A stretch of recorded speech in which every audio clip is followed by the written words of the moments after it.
About 7 years ago, I had brain cancer, and I kind of got out of the restaurants, obviously, to go through treatment, and I just haven't really found the desire to go back, I guess. Yeah. Just that sort of stress just doesn't really drive me anymore. Yeah, you kind of have a different take on life when you deal with some extreme health Typically, yeah. things. I mean, this company and kind of how they operate, we're not pestering homeowners, and we're just trying to get them in and let them know the discount and then heading out of our way, you know what I mean? It creates an environment where people want to do business with you because you're not annoying, you know what I mean? Exactly.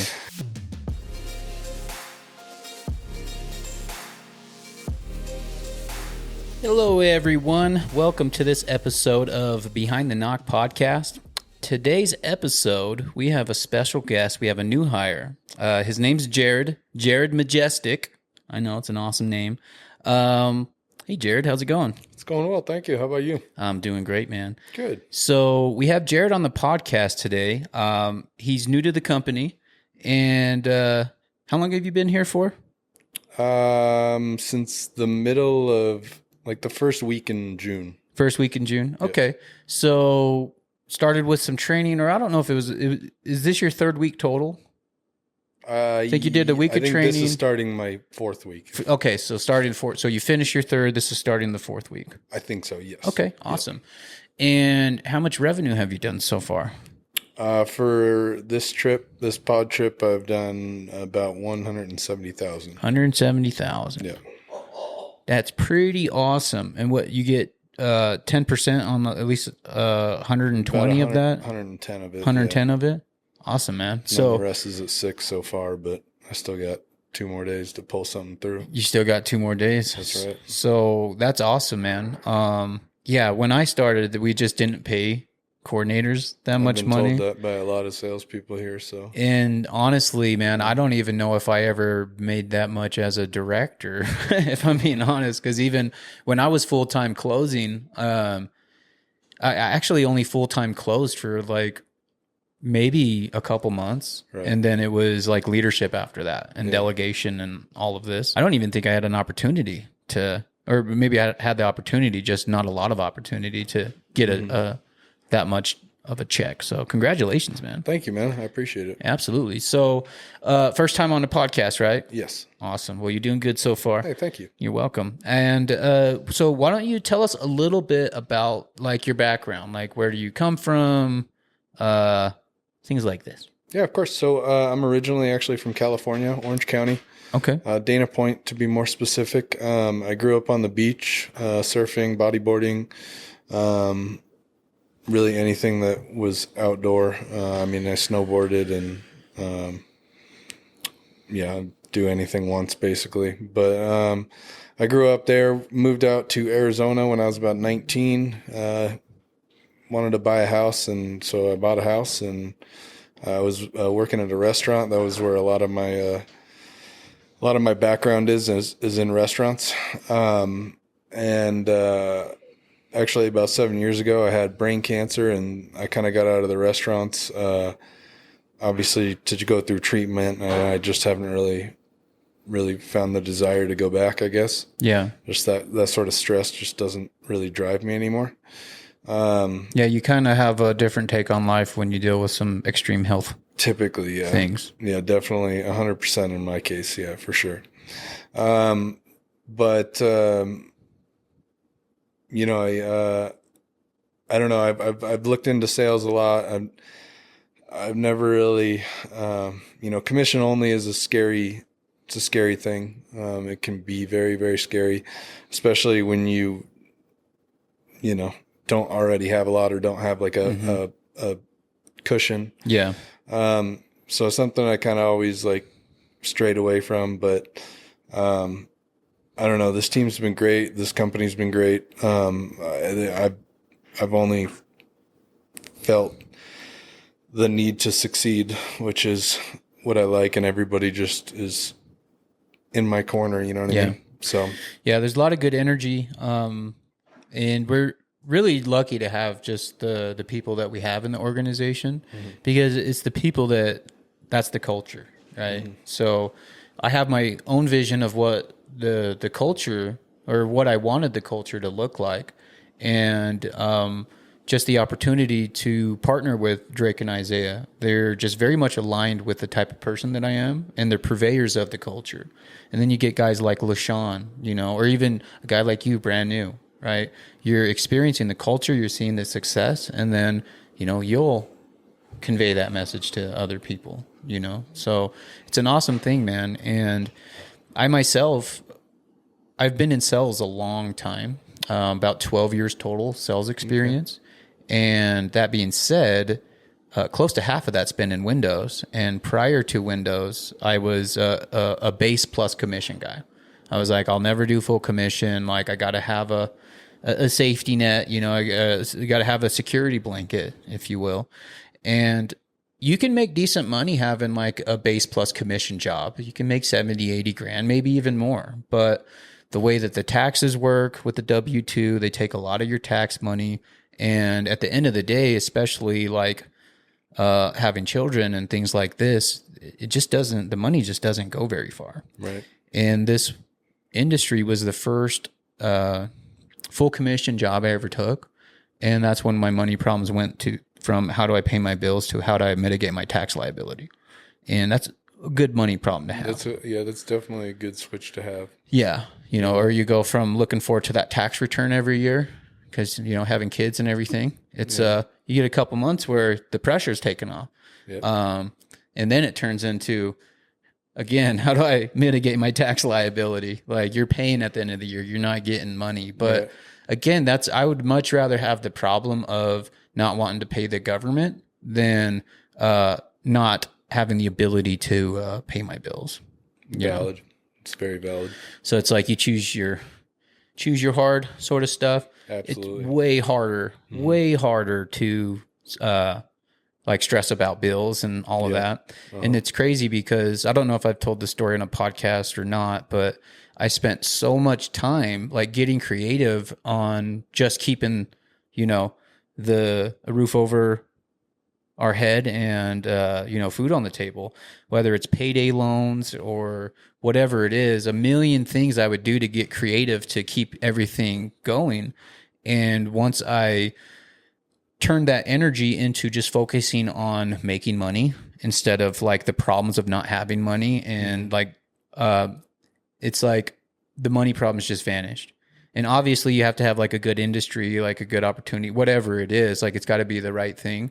But for me, it was like all the energy I used to put into just keeping things, trying to keep things afloat, that same sort of energy or like effort put into just making money. And then lo and behold, you don't got to worry about those problems anymore. Yeah. And I feel like the main thing with that is, being a company that people want to do business with. I mean, I wouldn't work for a company like a solar company going door to door where they're going to be like high pressure, not going to leave your house, have to get the cops called on them to leave, from what I've heard. And that's what I always, kind of kept me away from sales jobs, I guess. But I mean, this company and kind of how they operate and, the fact that we're not pestering homeowners and we're just trying to get them in and let them know the discount and then heading out of our way. You know what I mean? That's like, it creates an environment where people want to do business with you because you're not annoying. You know what I mean? Exactly. So, and we operate from a win-win standpoint. Uh-huh. So it's like, obviously it's got to make sense for us. Mm-hmm. So it makes sense for us. It makes sense for you. We'll invite you to move forward. It's exactly what we tell people. Yeah. It's in what we train to tell people, and we mean it. And not everyone's a good fit, and that's okay. But at the end of the day, if we have the opportunity to help you, we're going to help you. If not, we get the opportunity to help your neighbor instead. Someone's getting helped around here. Right. I want it to be you, but it doesn't need to be you. Yeah. And be on the next guy. Yeah. And guess what? You're going to see the sign, the windows. You're going to end up with them anyway. Yep. You'll see over time. It's interesting. There'll be a time. It depends on where we're working, how long we're working there. But I've seen it to where more than half the homes in like each neighborhood we target have our windows. Like you put in enough time and build enough credibility and target it enough times. I mean, it turns into the point of like just everyone has the windows. Yep. So, and that's what's really good about, getting into certain areas where maybe there's not as many companies, So Even if there's an area where there's 20 companies all doing the same thing, like the opportunities are still there. Right. Within door to door, I mean, it's all mindset, 100%. And what kind of area is there, Blake? There's just good area and better area. That's it. There's no bad area. Ain't never been such a thing, That's right. And honestly, it's if someone's in a quote unquote bad area, they just haven't put in enough time to figure that market out. That's all it is. And when we first went into San Antonio, I mean, at that point I had closed windows in 7 different states. And I wouldn't say that I did bad because I didn't, but there was a bit of a learning curve. Because people back west, they're more or less nice. And in Texas, they're very straightforward. Yep. And they appreciate the straightforwardness. Like you build more rapport with someone just by being straightforward with them than like all the other tactics of, finding commonalities and building rapport and all these things that these tactics people do to build rapport with people. Right. In Texas, you literally just the more professional you are and straightforward you are, like that's what builds a rapport with them because that's what they want. They don't want no bullshit. So for me, it was like just kind of getting more efficient on my stuff. And it's funny. It's like talking less and being a little bit more serious and straightforward on stuff. Cause I'm always pretty straightforward, but that's all they needed, and they eat it up, and right back to 80% close ratio. Yep. So it's the same thing everywhere. You just have to sometimes you got to adjust and adapt. I remember when we first broke in Draper, Utah, broke in that market. I had only done small town closing before that, and so I had myself a nice little week of kind of a learning curve. Yep. And it was funny because the owner of the company, it was the only time ever. He had ever questioned my ability in sales because I had a week where I think I closed 2. I was like 2 of 10, so it wasn't great. Yeah. And he gave me a call and he's like, "Look, this is on me. I barely trained you at all, and you just have been doing good the whole time. But I've noticed your numbers have dipped a little bit, and when you get back to town, let's sit down and have a training session." I was like, "Hey man, I get it. I understand. I was expecting this call, but I'm on a walkout close right now. I'm about to go in and close this thing for 30 grand, and I'm closing more before I leave, and we're not going to have to meet." He's like, "All right, we'll see." That's right. There you go. And so I did exactly that, because I had made some of the adjustments and things that I needed to learn that market, and went and closed that and closed a bunch of other ones that following week. And then it became a joke. Like, "Hey, remember when I wanted to give you some coaching?" But that's the thing. It's like, not everybody's going to be able to self-adapt, but at the end of the day, whether you can't self-adapt or not, there's people within the organization in Proficient Windows to where there's not much that you can throw at us that we haven't seen. Right. And we'll be able to help you through that adaptation process.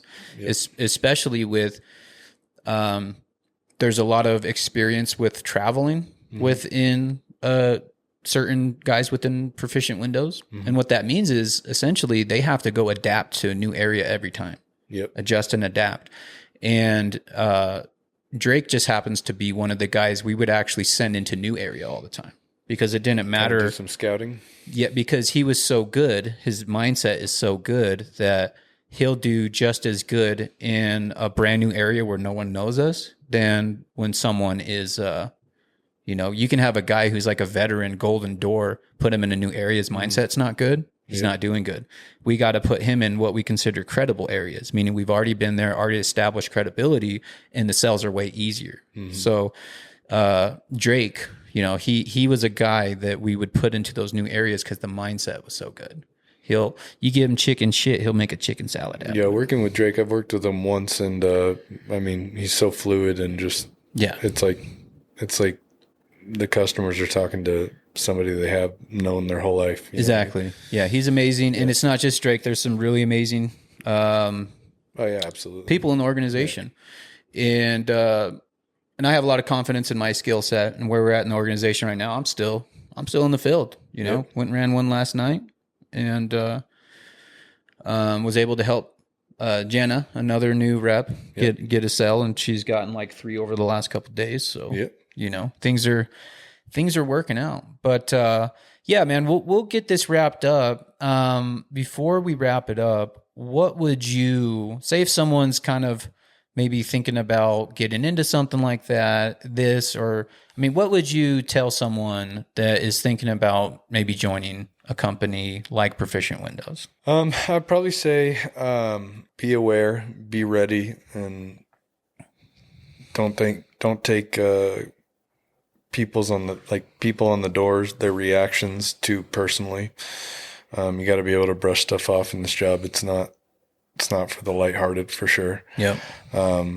But really at the end of the day, we're out here trying to get people new windows for cheaper. It's again how a small company does their marketing. So, I don't know. It feels good to do that when we can get it done, Yeah. But especially like when you get enough time in this, this industry and organization, and you're able to speak to people like, that you help get windows after their windows are installed, go check on them, and you hear because it's one thing to hear your leaders and your trainers go over all the benefits and everything. Mm-hmm. It's another one to hear someone who actually experienced it firsthand. Right. And Blake, he actually sold at a high rate, about 80% close rate. And like the pod structure was like, he was like the guinea pig for it. It was designed for him essentially. Mm-hmm. And I think Kyle was telling me that Blake came up with the pods. Is that right? Yeah. It was a joint. Jared had the idea, and then I executed and refined them. Gotcha. Okay. Jared is really good at people. He knows where people are best suited. So he's like, this might work. And then I took it and ran with it, and we polished it together. Oh, yeah. We held hands the whole time. Yeah. We locked arms like this and then skipped down the road. Yeah. And some Red Rover. Send Jared right over. Blake, he was a great closer for us and everything. And he was so convicted about the windows. He actually bought the windows. Like home he lives in, he has the windows, he has the sliding, like it's living, like he lived it. He didn't just sell windows. I mean, he lived it. Yeah. I mean, you got to buy your own product or else you don't know how it works, how to use it. And how it functions. I mean, he probably made him such a good salesman. Yeah. That's probably part of why he did close at 80%. If I'm being honest. Yeah. He was good. Just kidding. No, he was great. And I think Blake, if anyone, like stood on the most business about our advertising home program and how it works, and really, I would say influenced the way that we go about our advertising home program and how we hold true to it. Yeah. 'Cause he held true to it. Like it wasn't just words we say to get people to buy windows. It was truth. And, I've seen where maybe advertising homes are being sold and it's not necessarily truth with other organizations. But within this one, I mean, we stick to it for say we do the 2, we're going to do the 2, we're going to move neighborhoods. And really it's like the biggest reason, I mean, there's reasons, multiple reasons, but I mean, integrity is our number one core value. So if we lead with integrity, what does that mean? It means that we're honoring what we tell customers. Mm-hmm. If we say that's what we're going to do, that's what we're going to do. And it's way easier to get, people who are new to the organization to buy into what it is, like our program, because if we hold strong to it, then they can have the belief in it. Mm-hmm. If the belief is gone, guess what? It's not working out anymore. Yep. So it's a tremendous responsibility that we have as leaders of an organization to ensure that the culture is right, the standards are right, the individuals, like we're bringing the right guys on, we have integrity, we're operating. Basically, it's just we do what we say we're going to do. That's right. And that's it. And maybe we leave a sell or two on the table over time here and there. But at the end of the day, by us having the integrity and, standing on business, if you will, we'll end up with way more of an outcome, a better outcome, whether it's guys being a part of the organization, for more of a long term, whatever it is, it's all going to come out in the wash. And it's hard to tell how little things like that end up as a big thing later. But I can guarantee you, we make those little moves now, and it's all for the big picture. It's going to pay off big time in the big picture. It already has, man. We hit our goal for this trip too. So yeah. And we're about to hit because we set 2 goals for the trip. I think it was 500,000. We get 2% split amongst everybody who made a sale. Something along the line. I think it was 1% split if we do 5, and if we do 6, it's 2%. Okay. So it doubles up with the 6. Gotcha. And there's potential to hit the 6 today. I know. I saw that. Yeah. And I got to get back out there and. Yeah, and we still have days left in the trip, you know. Same day, yeah. Yep, we're not even a full weekend, so we'll just keep rocking and rolling, man. Finish it strong. And what we're going to do is leave a director back so they can run any... same days? Not so much same days because y'all will be gone, but just kind of straggler opponents. Oh, you mean after we leave? I got you. And then all of that, as long as it's set, anything y'all set, that'll all go towards that revenue bonus. Oh, okay. So it's not just up until the event, it's anything set during this trip. Okay. That will be accounted for. Good to hear. Is there anything else you'd like to leave the audience with before we get off the podcast? I don't think so. No. No last tidbits, no words of wisdom from the great Jared Majestic? I mean, if you're going to get into sales, make sure you have a healthy and good mindset, because it's not for the lighthearted.